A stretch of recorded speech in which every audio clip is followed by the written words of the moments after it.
All right, man. Y'all gonna get a good laugh out of this, but I ain't want to make this video. And let me give y'all the background of why I say that so much, because so many people laugh and people actually DM me, bro, why don't you like making your videos, man? Like, you don't like us and all that stuff. It has nothing to do with that. I don't like critiquing players. I love the NBA. Like Paul George, I've been hard on Paul George. Why? He's one of my favorite players. He's one of my favorite players to watch, and I enjoy his game so much. But if he underperforms, I'm gonna have to talk about it. So that's why I say it in this video right here. I don't like talking bad on Lonzo, but it must be done. Now, I made a tweet yesterday that was, I guess, controversial. Like, I was getting tagged in endless stuff. I was getting called a casual, all that stuff. And I take it on the chin, bro. Whatever I say, I'll stand 10 toes on, and I would drop a video explaining myself. I don't got to run from nothing. I made a tweet and I said, Lonzo Ball as a number 2 pick is a bust. And I stand by that. However, I think he will be a hell of a 6-man. People actually called me disrespectful and said I was way too hard on Lonzo and he's way too good to be a 6-man. And I just don't understand that. Bill Walton was a 6-man. Kevin McHale, a Hall of Famer, was a 6-man. Manu Ginobili made a Hall of Fame career as a 6-man. Lou Williams stayed in the league as a 6-man. Jamal Crawford specialized as a 6-man. What does that even mean? Now, I'm going to tap into why I think Lonzo Ball will be best as a 6-man a little bit later, but let me tap into why I think he's a bust. And again, I stand by that. I think he's a bust.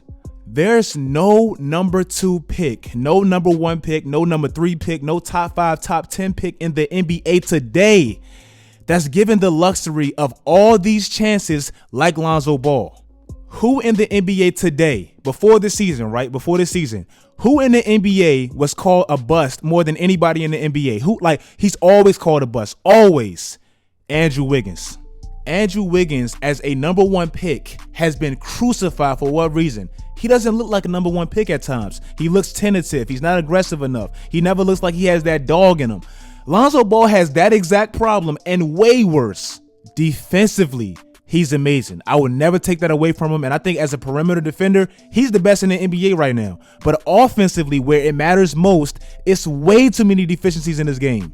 Lonzo Ball around the rim is still below average. Lonzo Ball as a free throw shooter, especially for his position, is way below average. Lonzo Ball as a shooter, he changed it. It looks better. It looks more fluent, but it's still inconsistent. Lonzo still has no go-to move. This is why their offense at times looks a little bit more fluent when he's not there. Trust me, I know, I get it. LeVar Ball, his father, basically set a big ass bounty on his head before he even got drafted. Talking all that Steph Curry talk, all that crazy talk. He put some pressure, some unnecessary pressure on his son. And I feel like we still feel a little bit sorry for him because of that. But we have to snap out of that and be able to critique him if he's not living up to expectations, ever. If you know me, you know I love the NFL. I am a big ass NFL fan, and specifically my Baltimore Ravens. I'm from Maryland, right? Who is the talk of the town in Baltimore? Lamar Jackson. When Lamar Jackson was getting drafted, a lot of people thought it was a lot of racist intent with his draft stock. He's not smart enough to be a quarterback. He's too fast to be a quarterback. Change him to a running back, wide receiver, all this stuff. And for that exact reason, people find it hard to critique him. Me, I don't, because yes, I understand he went through a lot to get drafted, a lot of hurdles, and Lonzo went through a lot of stuff with his father and, big baller brand and all that. But eventually you have to get over that and critique him if he's not playing well. And somebody had the audacity to call me an idiot and say, oh, where was that energy with Lonzo Ball pre-bubble? Like right before the pandemic hit and he was balling for 5 games, where was that energy?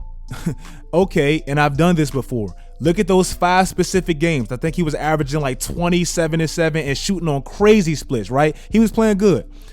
Look at the 5 games before that. Look at the 5 games before that. Look at the 5 games after that. He's inconsistent, and that's my only problem with him.